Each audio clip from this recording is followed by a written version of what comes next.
Double-digit thousands.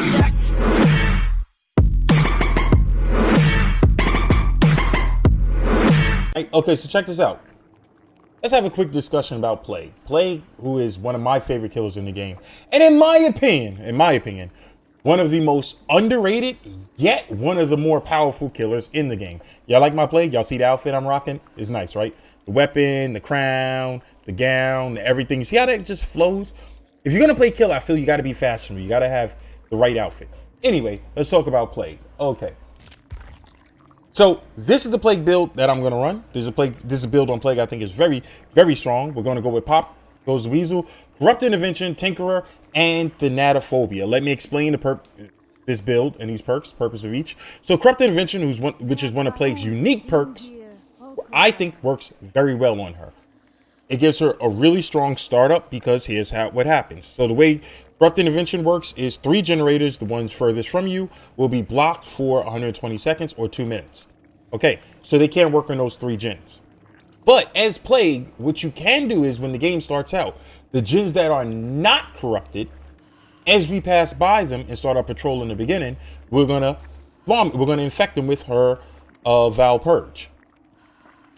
What that does is it puts the survivors to the test. They have an option here. They can either not work on the gens until the infection goes away, which her base infection time is 35 seconds. That's 35 seconds of them not working on a gen. By the way, on a side note, y'all see I'm running an Ash and Apple, which increases the infection time on objects by 5 seconds, which is actually going to increase that to 40 seconds. So in this particular situation, it would be 40 seconds that they would either not work on a gen or they touch a gen and they get infected. Now, if they choose not to work on the gen and we enter chase, then that's a huge benefit to us because now we're getting in chase and we're getting pressure going on them without them getting the benefit of getting started on gens. But if they do work on gens, they get infected, which eventually leads to them being broken and injured for one-shot downs. Okay, what else are we going to run? We're going to run Pop Goes Weasel on her. Pop Goes Weasel, I think, is very strong on Plague for the fact that she can get a lot of downs and get them rapidly. So Pop is going to allow us to keep pressure on the gens and keep them regressing throughout the match. Thanatophobia. Thanatophobia was recently nerfed. I know some people say, oh, it got buffed. Thanatophobia got buffed. It got pushed to 5%. It actually got nerfed because it took away the slowdown on healing. And it only increased gen time by 1%. However, for Plague, I will say that this Thanatophobia change was actually a buff. Probably just for like her and just her. Maybe some people could argue Legion. But for her, it was a buff. Every other killer was a nerf. For her, it was a buff. The reason why is when they're injured, a lot of times they're going to be infected. Excuse me. So we're not really worried about them healing. Because once they get broken, they have to cleanse at a fountain.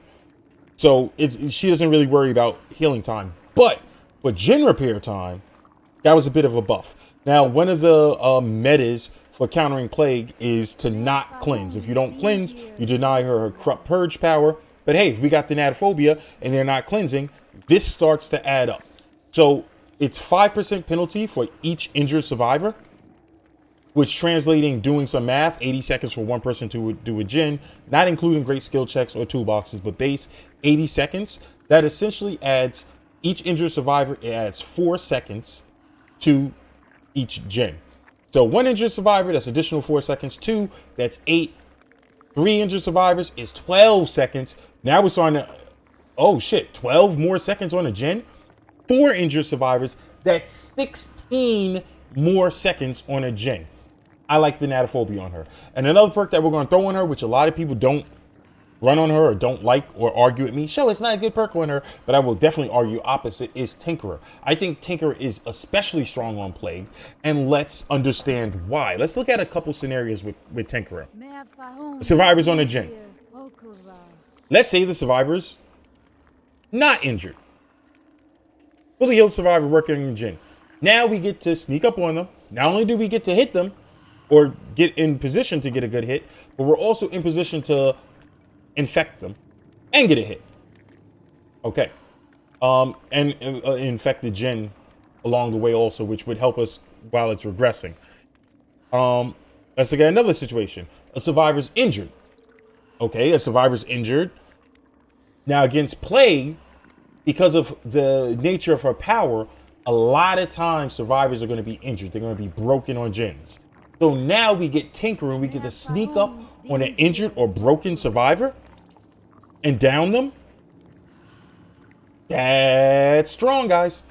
Now another scenario, which is especially strong with Plague, is let's imagine we have our Corrupt Purge, which is her power when she draws from a fountain. We get Tinker notification, and we get to approach a gen without a terror radius with our Corrupt Purge, which is going to essentially give us some strong hits on survivors. Now the survivor could either be fully healed, in which case, okay, fine. Now they're injured. Because we have our Corrupt Purge, we could probably get a nice, easy shot on them, followed by potentially a second easy shot for a down. Or let's look at another situation where they're broken and we have a Corrupt Purge, where we're basically getting a down. We're going to hook the person. We're going to put pop on the gym. We're going to reset the Tinkerer. We're going to have that stack on Thanatophobia and so forth. So this is one of the reasons I think Tinkerer works very well on Plague, just because the interaction she has with the survivor when Tinkerer goes off.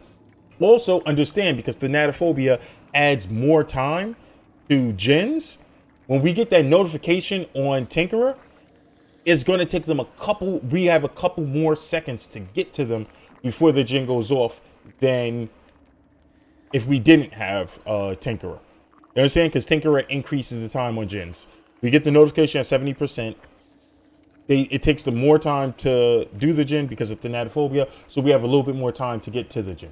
Okay, rounding out our build, let's take a look at the add-ons we're running. We're going to be running the Ashen Apple and the Incense Ointment.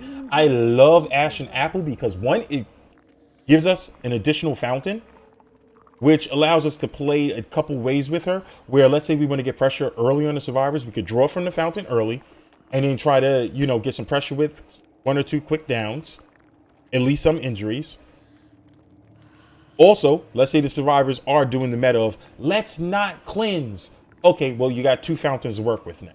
Additionally, the second benefit of Ashen Apple is it increases infection time, which I briefly spoke about, which her base infection time on objects is 35 seconds. With Ashen Apple, that increases it to 40 seconds.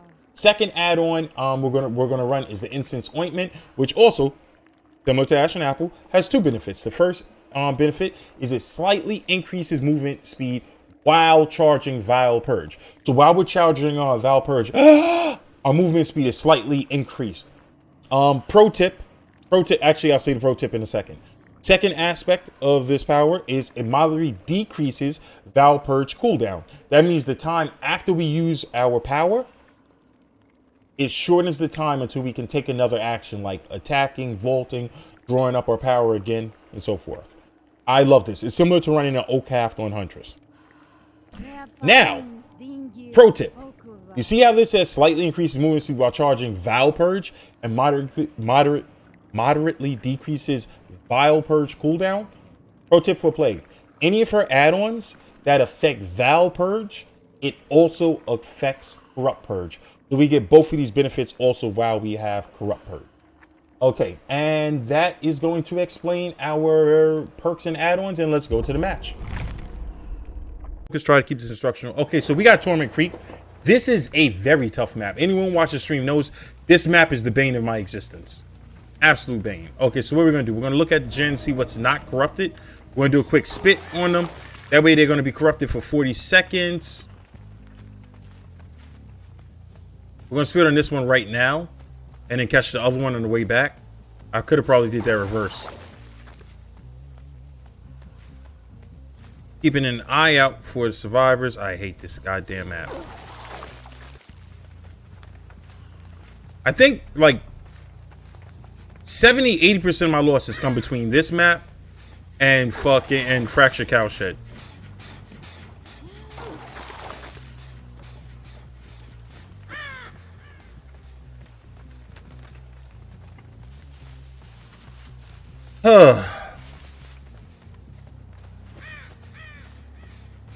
I'm gonna kick this just so someone okay, so two people are infected, so they got on a gen.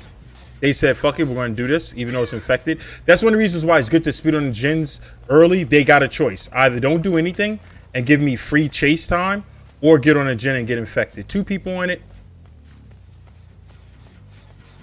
And we found it. They've been up here for a while, so I might want to actually break her. Yeah, see, she was up there for a while. So we're going to go straight for the break. I might leave this chase if Tinkerer goes off. I tried to back up to avoid the hit, but whatever. We'll get rid of that pallet.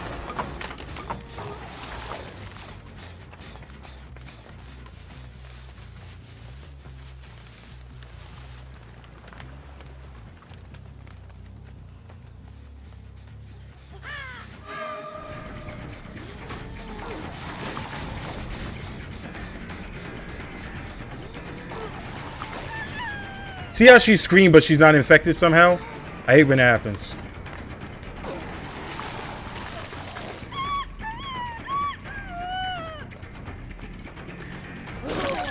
She still wasn't infected. Alright, we're grabbing this. We got everybody either injured or infected. We're grabbing this. We're going to try to put pressure on them.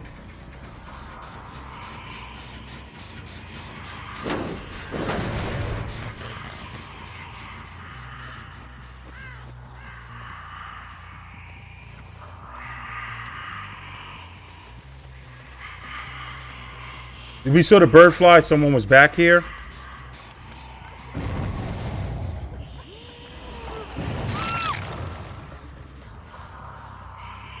Okay, this is probably a Swift, so we're not going to get as much Tinkerer value right now.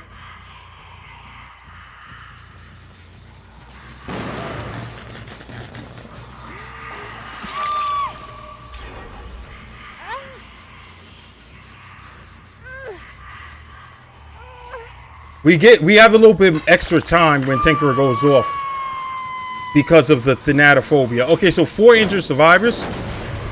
That's going to add 4% per injured survivor into a gen. So 4, 8, 12, 16. That's extra 16 seconds on a gen that one person is working on. Excuse me, extra 5%, which is equivalent to 4 seconds.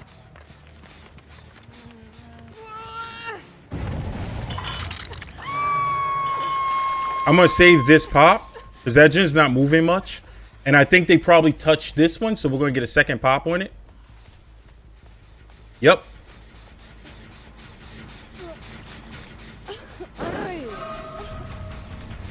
I believe she has D-Strike. That's the one that we just hooked, and she stayed on the gen late. So I think she has D-Strike, so we might go for a slug here when she gets the unhook.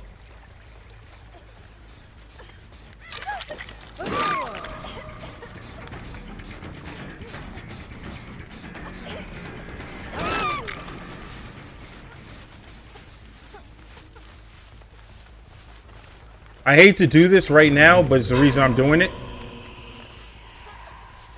I'm doing it to counter the D-Strikes.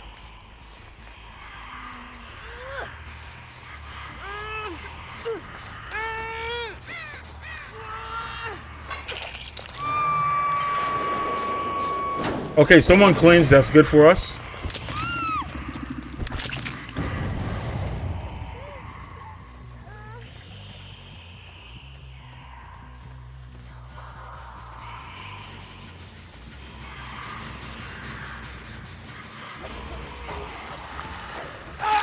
I mean, it's not much he's doing in that spot. And we're going to start rolling with the pressure on them.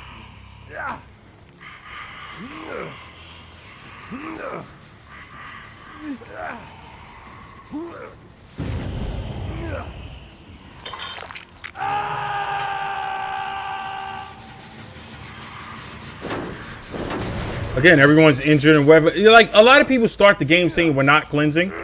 And I get that. That's what a lot of people try to do. They'll cleanse. Once people start getting dead hook and stuff, they start cleansing. Once you get pressure, like a lot of people, oh, what do we do if they don't cleanse? What do we do? They'll start cleansing.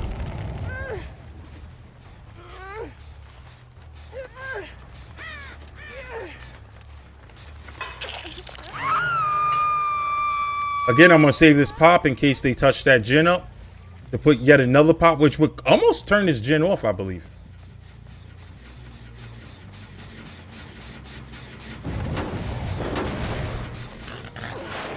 Infected, 40 seconds more. Okay, they're using it.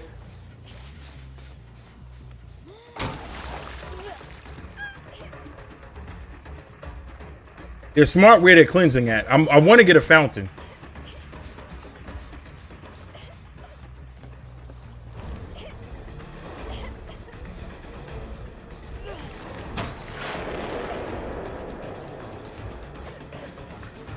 That's going to lock up the window.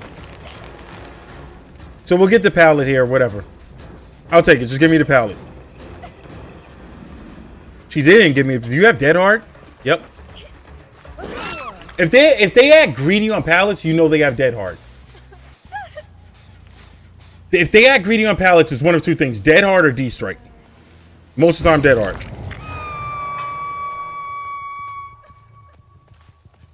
Two injured survivors, so it's only 10% more. If it's one person in this gym, we get there in time. If it's two people, we probably don't.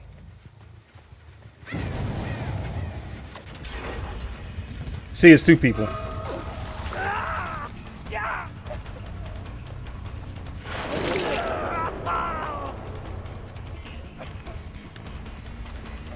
We don't want to get over cleansed.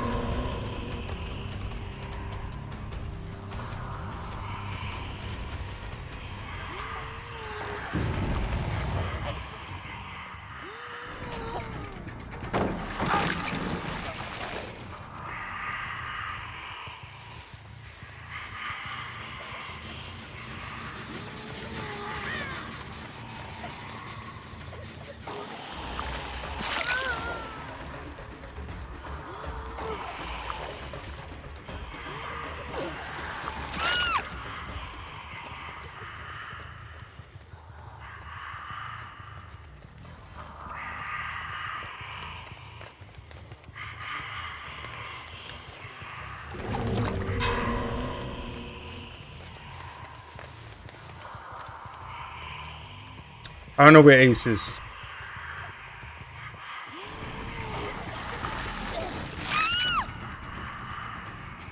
I could slug this out.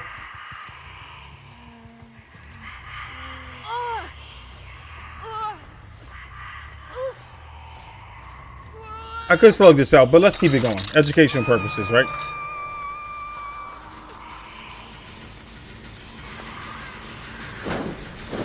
I mean, this is such a strong everything right now. Strong build, strong situation. It's like, it's one of the things is like, okay, if they don't cleanse, they're one shot. And with the add-ons I'm bringing, I do have two fountains. Or if they do cleanse, so people are like, what do you do if they don't cleanse? Okay, so you got them one shot, you apply pressure that way. Then other people are like, well, what if they keep cleansing? Okay, they cleanse and they give you one of the strongest powers in the game. Make no mistake, Plague has one of the strongest powers in the game.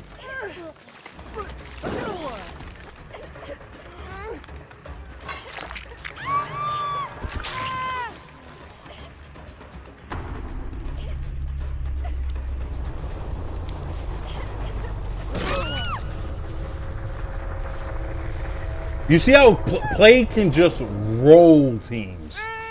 She can just roll them. And again, this is on a difficult map also. And I think everyone sees what's going on with the build, how the build works well with her power. You see how many times you have Tinkerer? And that's about it. I think she's giving up. Like, it's so strong to have Tinkerer and go up on a Jinn when you have Corrupt Purge and they don't know you're coming. You get those free shots. If they're broken, they're going down. If they're injured, they're going down. If they're not broken or injured, they're about to be injured. And with her power, it's easy to get the quick down. Remember, when you hit them with the Corrupt Purge, it's no cooldown. I mean, it's no blade wipe. Okay, and he got the hatch. That was a... All right, here we go. We got Plague.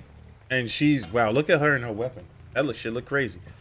All right, so what are we going to do? First thing we're going to do, we got Corrupt Intervention up. We're going to spit on the non-corrupted Jinns. That way, they got an option. Get infected or don't work on shit. Don't work on shit and give me 3 seconds free time to chase. And since we have an apple, they will be infected for 40 seconds.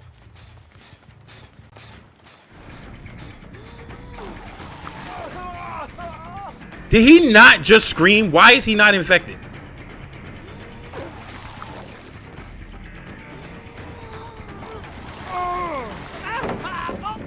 And I get the pallet. Awesome.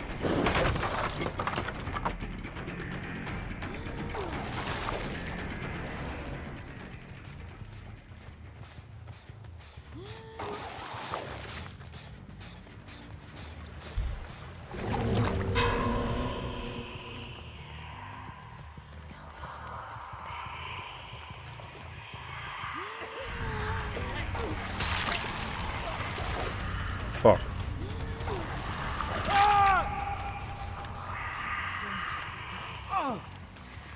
Yeah, we want to get quick downs. That's why I got the fountain. That's why I got my power.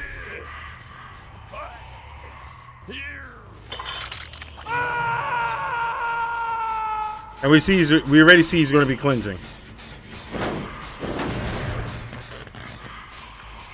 Bang, you better run.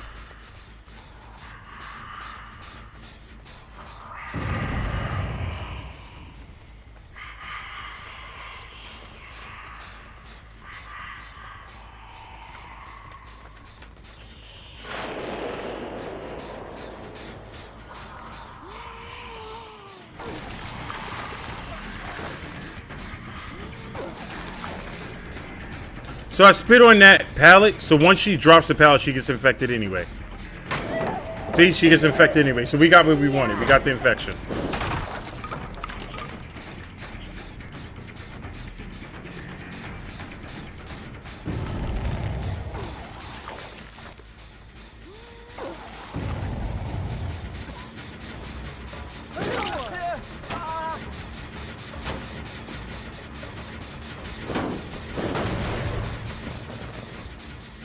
They are cleansing.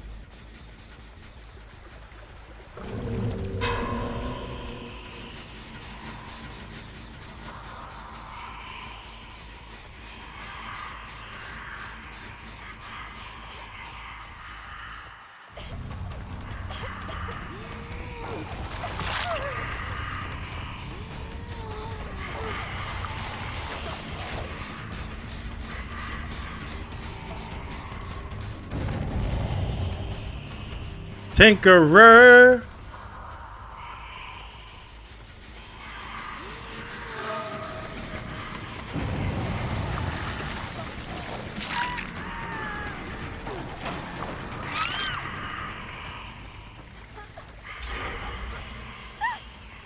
That bitch finished it.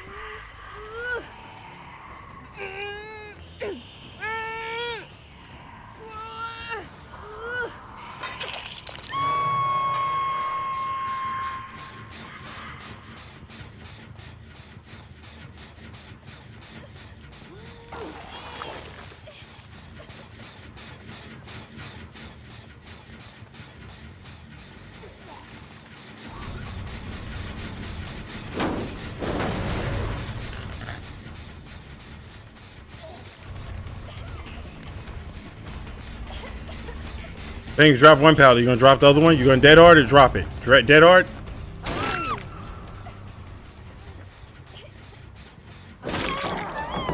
Wow, you gave me the pallet for free? For free? Because you had fucking borrowed time, so you gave me a pallet for free? Thank you, Fang.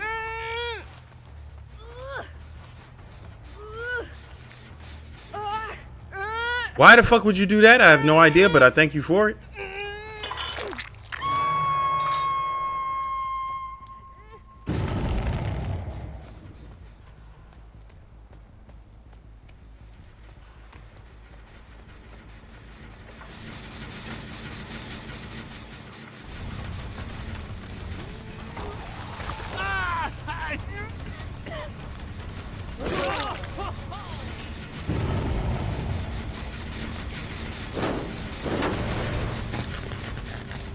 Right, go cleanse again. Keep giving me my power. It's awesome. Keep giving it to me.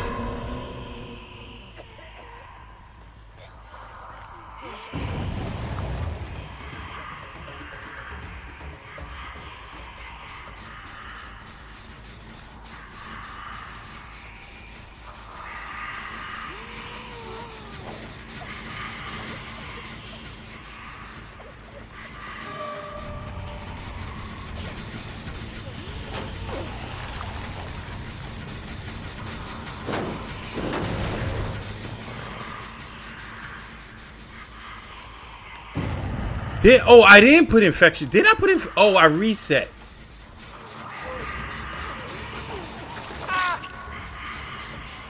I forgot that I reset, so I don't have infectious fright. Okay, the gym that they're gonna fix back there, I don't really care about that too much. I care more about the one that Feng is on, that she's about to finish.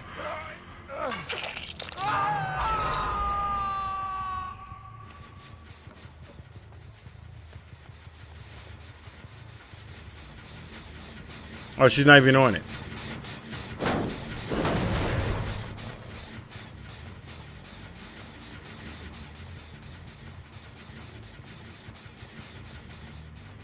This Dwight is a godsend.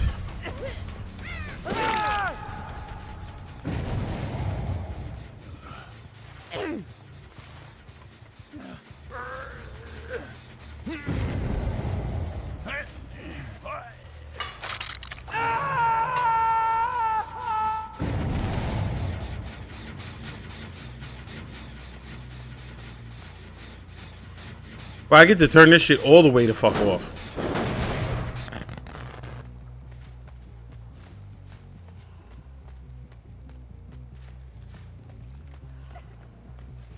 I don't have to chase that.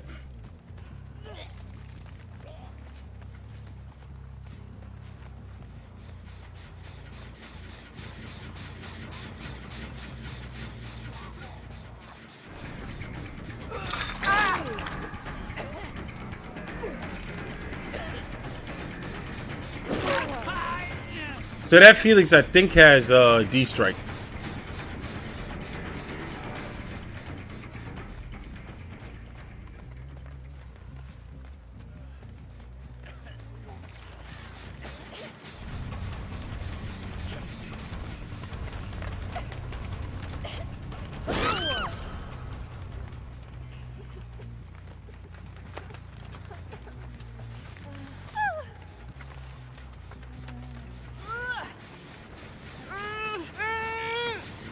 I think he has D-Strike. Because notice he had just got unhooked when he did that. So that Jin over there is another Jin I don't hear too much about. Because look where it's at. Oh, that pallet's not here?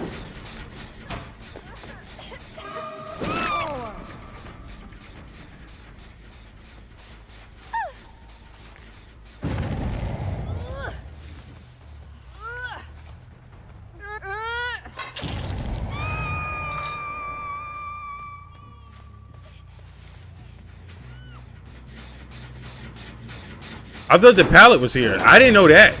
That's a new thing then, that the pallet not spawned in there.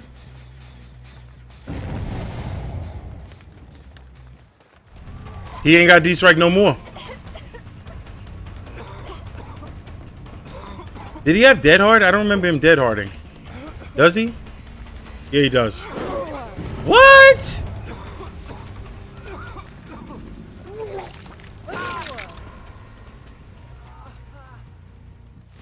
But we still got like 20 something seconds before they pop that, right? Unless there's two people up there.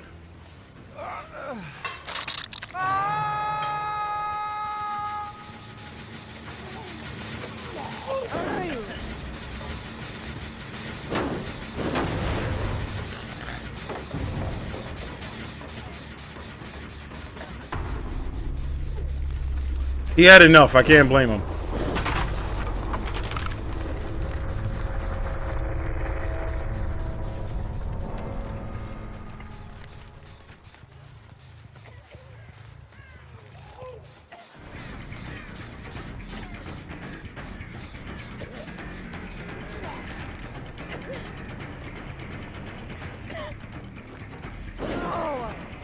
Oh, my sensitivity. I'm still playing on Huntress.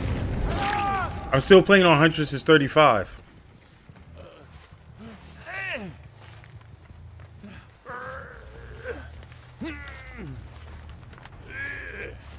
Yeah, I don't think I need Infectious right. I like the way I play without Infectious.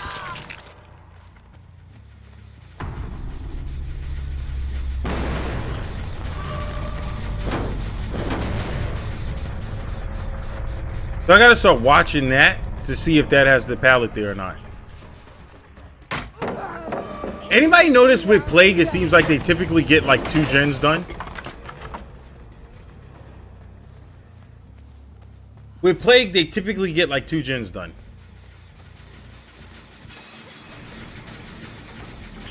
You have Dead Hard, right? You have Dead Hard? Let's Dead Hard.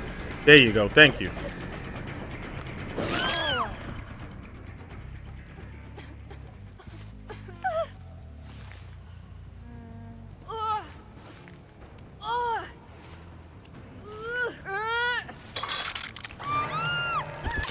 I love killing Swifts. I'm pretty sure they are Swift. Not just off the way they played, but the fact that all 4 of them were from the same platform, which is PlayStation. It's not often you get 4 of the 4 survivors from the same system on one thing.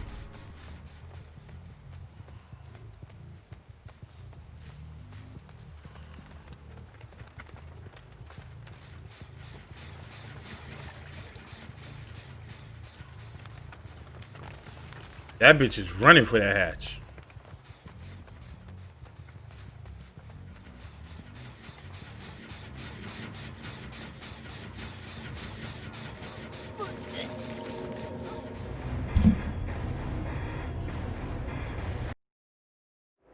Oh man, Mother's Dwelling, such a difficult map. Oh, I actually really wish I had Thana right now. So we swapped out Thana for Infectious Fright to see how we like it, to see how much value we get out of it. Given the size of this map, I really miss Thana right now. Because that's going to give us, those couple extra seconds will be enough time, is going to give us the time we need to get from one gen to another gen when it goes off on Tinkerer. This is, if I'm not mistaken, I believe it's the largest map in the game. So we start out, as always, spitting on the non-corrupted gens. We found Lori. So you see, they got a choice. Work on the gens and get corrupt and get infected. Or give me free chase time. We're not going to break that pallet because he's not looping it.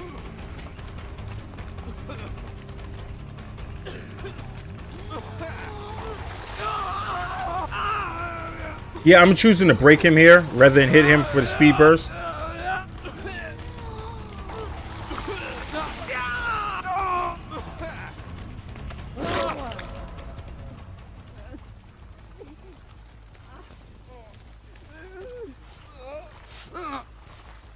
You see, like, if they're not working on a gen, they're giving me free chases. That's why Corrupt is so strong on her. It puts them to the test.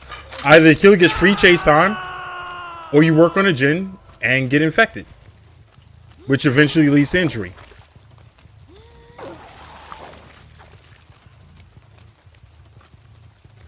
We have about 15 seconds remaining on Corrupt. And the person who got the save is now infected as well.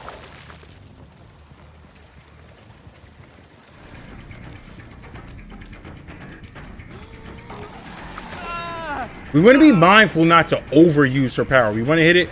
In this spot, I'm going to hit him. Okay, if they're cleansing, use her power liberally. If they're not cleansing, you're going to be a little bit more strategic about when you use it. We also want to avoid being over cleansed.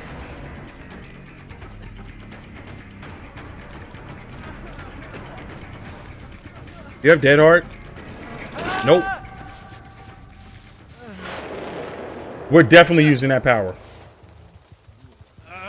And on a map like this, it'll help us get downs. That's going to be awesome. We just got to be mindful of pallets.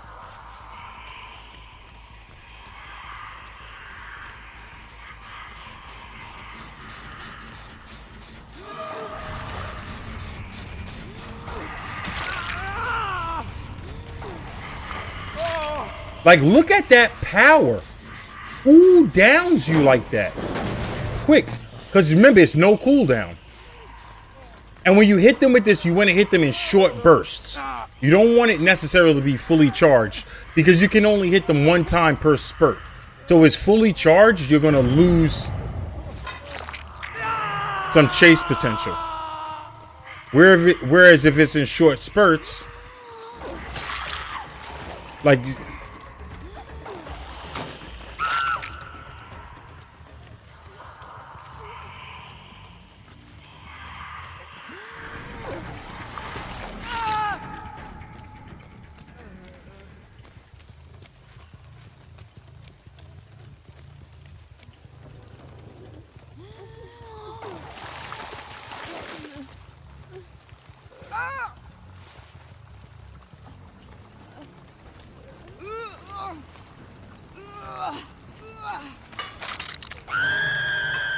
He got up. We're gonna go spit on this guy on the hook because he's not infected. And we're gonna grab another fountain.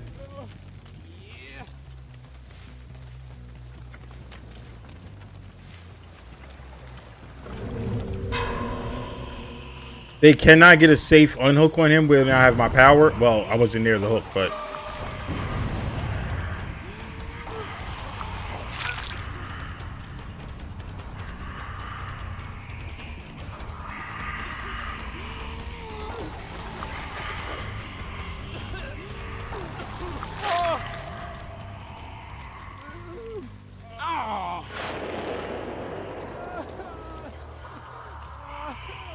Like, people sleep on Plague. She's strong. Was there a Claudette in here?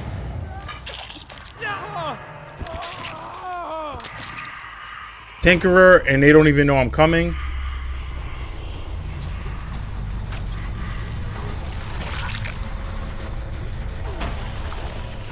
Okay, maybe she...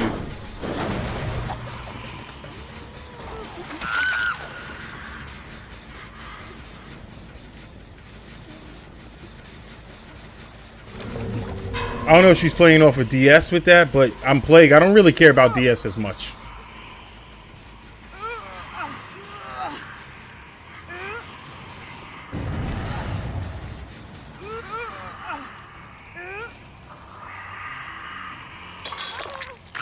See, Dana, I would definitely get there. Well, if it's one person, I would get there in time, probably.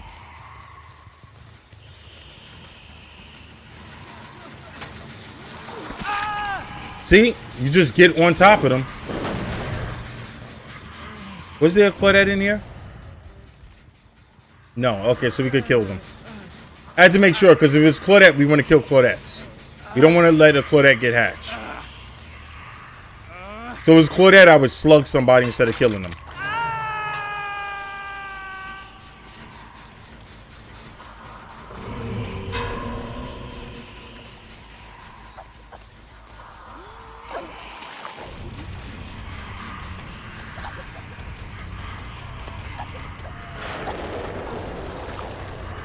Wow, okay.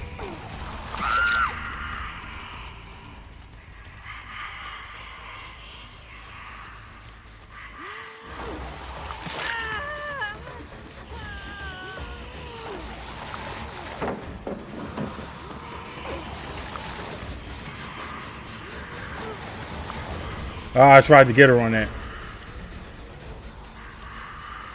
I don't think she'll be able to get a safe unhook.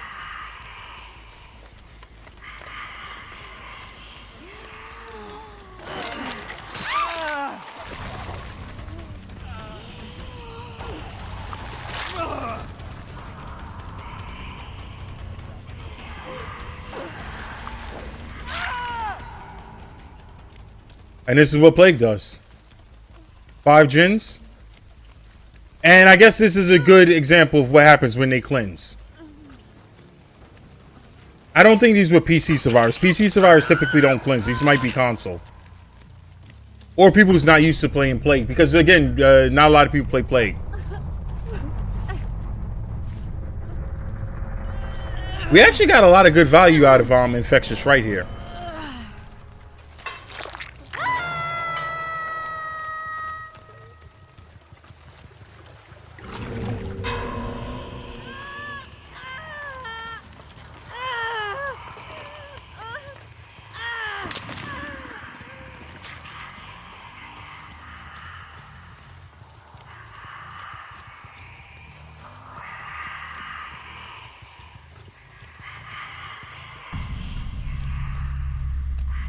Oh, now comes the hard part.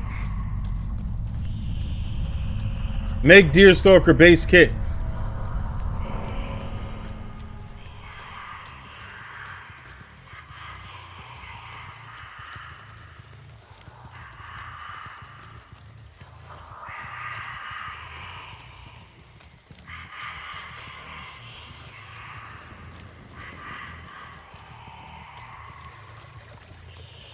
I should check the corners of the maps. So, general note. If people are slugged and you can't find them, If they're good, if they're bad players, check the corners of the map. If they're good players, they typically probably check where the hatch spawns. The reason why is it's the mindset of players. Bad players think, oh, I don't want the killer to find me, and they crawl to the corner of the map to bleed out. Good players say, yo, let me try to see if I can find a hatch and get out of here. So that's just as a side note. If you're playing bad players, when they're slug, check the corners of the map. That's where they are. If they're good players, check near the shack. Check places where hatch typically spawns, on hills and things like that. Bad players, they're like, oh, I'm gonna crawl to the corner, the killer won't find me and I'll bleed out. Good players say, yo, I gotta find a hatch and get the fuck out of here. As a general note.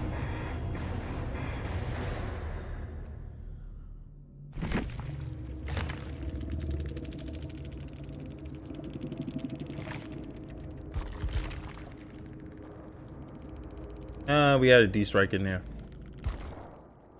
We had D-strike. The lorry, shocker. And that's Plague, y'all. So we did one with Diana, which I love, and one with Infectious Fright.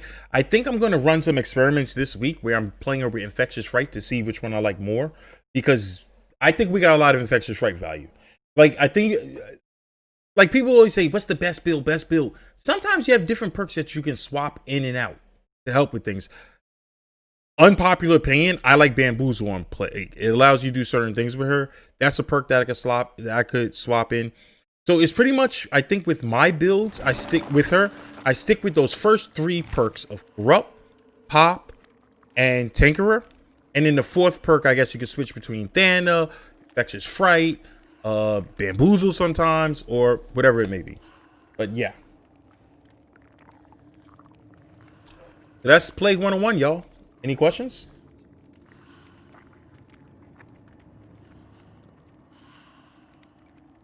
Infectious and Tinkerer is a little weird, but they're not always, it's not that big of an overlap all the time. You know what I'm saying? They each do their own thing. Yeah, there might be an overlap where, oh, Tinkerer went off, so for the next 16 seconds, but the match is a lot longer than just those 16 seconds. Like, look, I had Tinkerer and Infectious there,